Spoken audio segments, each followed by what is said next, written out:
இந்த வழக்குகள் பார்த்துருப்பீங்க. முதல்ல செந்தில் பாலாஜி அவருடைய வழக்கை பார்த்துருப்பீங்க.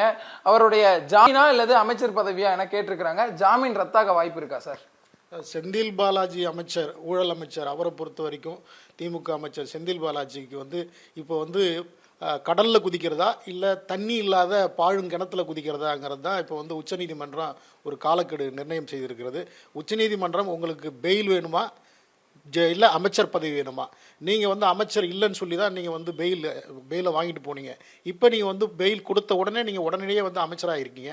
அதனால் நீங்கள் இதில் நீங்கள் பெயில் வேணும்னா நீங்கள் அமைச்சர் பதவியை ராஜினாமா செய்யணும்னு சொல்லியிருக்காங்க. அதுக்கு காரணம் என்னென்னா, ஏற்கனவே டெல்லி முன்னாள் முதலமைச்சர் ஆம் ஆத்மி தலைவர் அரவிந்த் கெஜ்ரிவால் அவரோட வழக்கில் உச்சநீதிமன்றம் ஜாமீன் வழங்கும் போது அவர் முதலமைச்சராக நீடிக்கக்கூடாதுன்ற அந்த நிபந்தனையில் தான் அந்த ஜாமீனை அவர் வழங்கினாங்க. அதே மாதிரி அவர் முதலமைச்சராக நீடிக்கல, வேற ஒருத்தவங்க முதலமைச்சராக இருந்தாங்க.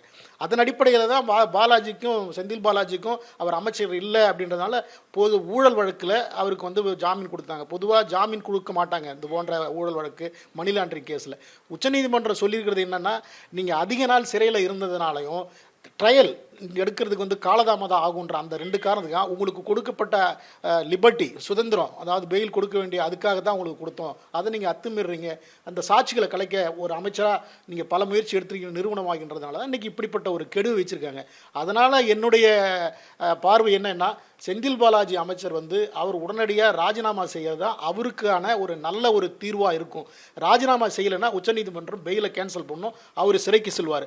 ஒருவேளை இவங்க செந்தில் பாலாஜி தரப்பு என்ன நினைக்கலாம் அப்படின்னாக்கா, அவங்க இப்போ நீதியரசர், உச்சநீதிமன்ற நீதியரசர் ஓகா அவர்கள் அவர் நீதிபதிகளை நியமனம் செய்கின்ற பரிந்துரை கொலிஜியத்தில் 4வது ஜட்ஜாக இருக்கார். அவர் வரும் மே மாதம் 24ஆம் தேதி ஓய்வு பெறாரு.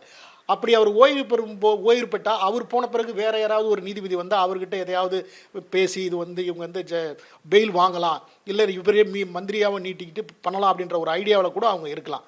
அதுவேளை ஒரு இருக்கலாம். ஆனாலும் இன்னைக்கு நீதிபதி அவர் காலக்கெடு நிர்ணயம் பண்ணார். திங்கட்கிழமை இவர் அமைச்சர் செந்தில் பாலாஜி பதவியை ராஜினாமா பண்ணலாம், உச்சநீதிமன்றம் பெயிலை கேன்சல் பண்ணும். பெயிலை கேன்சல் பண்ணி அதில் ஒரு உத்தரவே பிறப்பிக்கும். அமைச்சராக இருந்து கொண்டு, ஊழல் வழக்கில் அமைச்சராக இருந்து கொண்டு ஒருத்தர் பெயில் கொடுத்தா அவர் அமைச்சராக நீடிக்கக்கூடாதுன்னு ஒரு கண்டிஷன் போட்டாங்கன்னா அதுவே ஒரு முன்னுதாரண தீர்ப்பாக பல தீர்ப்புகளுக்கு ஆகுன்றதான் நான் எதிர்பார்க்குறேன். சார், அடுத்ததான் அமைச்சர் துரைமுருகன் அவருடைய 2 அந்த சொத்து குவிப்பு வழக்குலையுமே ரத்து செஞ்சுருக்காங்க. அதை எப்படி சார் பார்க்குறீங்க? அதனுடைய அடுத்த கட்ட சட்ட நடவடிக்கை எப்படி இருக்க போகுது? ஆமாம், இன்றைக்கி அதாவது துரைமுருகன் அவர் சொத்து குவிப்பு வழக்கை ஏற்கனவே நீதிமன்றம் ரத்து பண்ணது.